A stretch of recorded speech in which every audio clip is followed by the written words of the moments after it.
네, 안녕하세요. 반갑습니다. 윤동현 법무사입니다. 네, 오늘은 법무사 시험과 관련된 여러 가지 내용을 한번 얘기해 보도록 할 텐데요. 어느 정도의 공부 시간을 하면 적당할까? 예, 이런 거에 대해서 한번 좀 얘기를 해보려고 하는데, 제가 예전에 공부할 때 본 책이 있습니다. 답답하고 힘들 때, 또 이 책 웬만한 분들 아실 거예요. 예, 요거 불합격을 피하는 법이라는 책도 좀 보고 다른 어떤 수험서들도 보고 저도 이제 많이 참고를 했었습니다. 그래서 보통 이 책에는 보면 한 하루에 8시간 그 정도를 얘기하고 있어요. 그래서 뭐 저도 예, 뭐 그런 보통 그러면 딴 사람들도 그 정도 공부를 하는구나.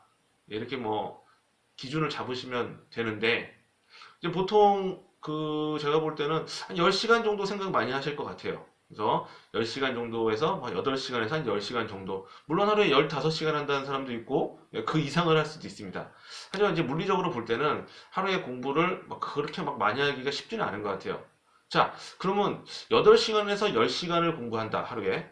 그럼 그게 과연 어떠한 내용일까? 그래서 보시면 저 같은 경우에는 제가 공부할 때 썼던 그 스탑워치입니다. 제가 요 시계를 가지고 공부를 했어요. 옛날에 이걸 놓고 이렇게 시험 공부를 하는데 보시면 아시다시피 이게 스탑워치가 있잖아요. 이게 움직입니다. 그래서 이렇게 스탑이 되고 또 움직이고 또 스탑이 됩니다. 그래서 이걸 갖다가 이제 쓰는데 일단은 독서실 책상에 앉을 때 그걸 키겠죠. 그리고 다시 일어날 때 또 끕니다.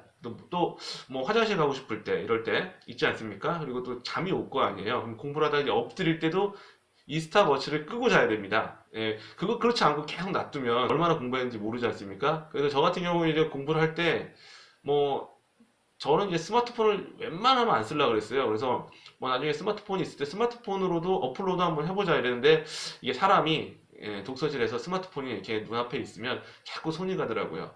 물론 뭐 그 의지력으로 감당이 되시는 분들도 있겠지만 저 같은 경우에는 처음에는 그게 안 돼서 독서실 보면 이렇게 위에 이렇게 선반 있지 않습니까? 그 위에 올려놓고 앉아서 한 적도 있고 아니면 신발장 있습니다. 독서실에 신발장에 스마트폰을 놔두고 공부를 하기도 했습니다.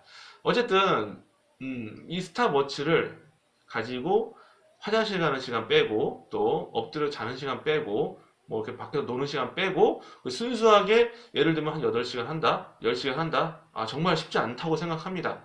그래서 그 정도 시간을 공부하면 그래도 어느 정도 합격을 위한 필요 시간은 충족이 되지 않나 생각을 합니다. 그렇게 되면 이제 8시간씩 만약에 일주일에 며칠을 그렇게 해야 되냐 생각을 해보면 보통 이제 뭐 일요일 하루 쉰다고 생각을 하고 6일을 공부한다고 치면 8, 6, 48 아닙니까? 그러면 최소 한 50시간 정도는 해야 되지 않을까. 그래서 저도 하루에 물론 그렇게 하기 쉽지 않아요. 50시간 정도를 꾸준하게 1년 동안 하는 게 결코 쉽지 않습니다. 그래서 제 생각에는 그래도 하루에 뭐 8시간에서 10시간 정도 해서 일주일에 최소 50시간 그리고 60시간 정도 한 10시간씩 하면 60시간 정도 할 수 있다고 생각합니다. 그래서 보통 이제 월화수목금토 공부하고 이제 토요일 날 좀 저녁에 뭐 빨리 쉴 수도 있고 아니면 그래서 일요일 날 저녁에 다시 공부를 할 수도 있습니다. 아니면 뭐 저는 뭐 여러 가지 막 제 나름의 어떤 스케줄에 따라서 공부를 좀 한 스타일인데, 여러분이 자신의 어떤 그 생활 패턴, 그리고 또 예를 들면 좀 늦잠을 자는 사람도 있어요. 그리고 또 좀 빨리 일어나는 사람이 있습니다. 그래서 아침형 인간은 아침형 인간대로, 또 밤에 늦게 주무시는 분들은 늦게 자는 대로 자신의 생활 리듬에 맞춰서 공부를 하는 게 중요하지 않나. 너무 남들하고 똑같은 시간에 하려고 그래서 괜히 스트레스 받고 아침에 못 일어나고 이러면 힘드니까. 뭐 그런 말도 있어요.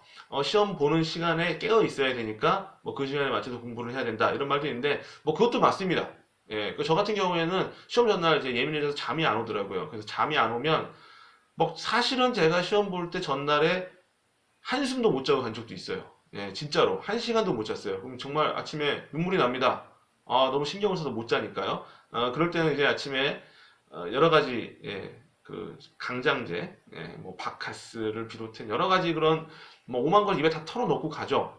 뭐 우황청심도 먹고 그렇게 되면 또 각성이 돼서 하루를 버티게 되더라고요. 하지만 시험 전날 제가 볼 때는 한 5시간은 자야 되기 때문에 그래도 그 시간에 깨어 있는 게 맞는 것 같습니다. 그 시간에 정신을 좀 이렇게 유지할 수 있도록 여러분이 또 깨어 있는 게 좋으니까 뭐 그렇게 생각을 하시면 될 것 같습니다. 그래서 뭐 본인마다 공부 시간은 전부 다 천차만별입니다. 체력이 되는 사람은 되는 대로, 안 되는 사람은 안 되는 대로, 예. 자신의 이 스탑워치를 가지고 또 본인의 또 어떤 공부 시간을 체크하면서 또 제가 공부하면서 썼던 달력입니다. 이 옛날 달력인데 지금 보면 이렇게 보시면 공부 시간이 이렇게 나와 있어요. 일요일마다 이렇게 썼죠. 이렇게 지금 시간이 나와 있습니다. 보시면 지금 뭐 이렇게 써놨잖아요. 진도하고 글씨를 썼던 것 같아요. 그래서 제가 이 달력을 갖고 있습니다. 그래서 이렇게 매달 이렇게 기록을 하면서 제가 공부를 했던 기억이 납니다. 제가 사실은 옛날에 공부했던 여러 가지 유물들을 아직 버리지 않고 있거든요. 그래서 그런 것들을 하나씩 좀 꺼내서 여러분들하고 좀 공유도 하고 제 옛 추억도 한번 되살려 볼 수 있는 좀 시간을 갖고 싶습니다. 그래서 오늘은 여러분하고 과연 공부를 할 때 어느 정도 하는 게 적당할까? 뭐 이런 거 한번 제가 알려드렸습니다. 또 다음에 더 재밌고 또 유익한 정보로 여러분과 만났으면 좋겠습니다. 감사합니다.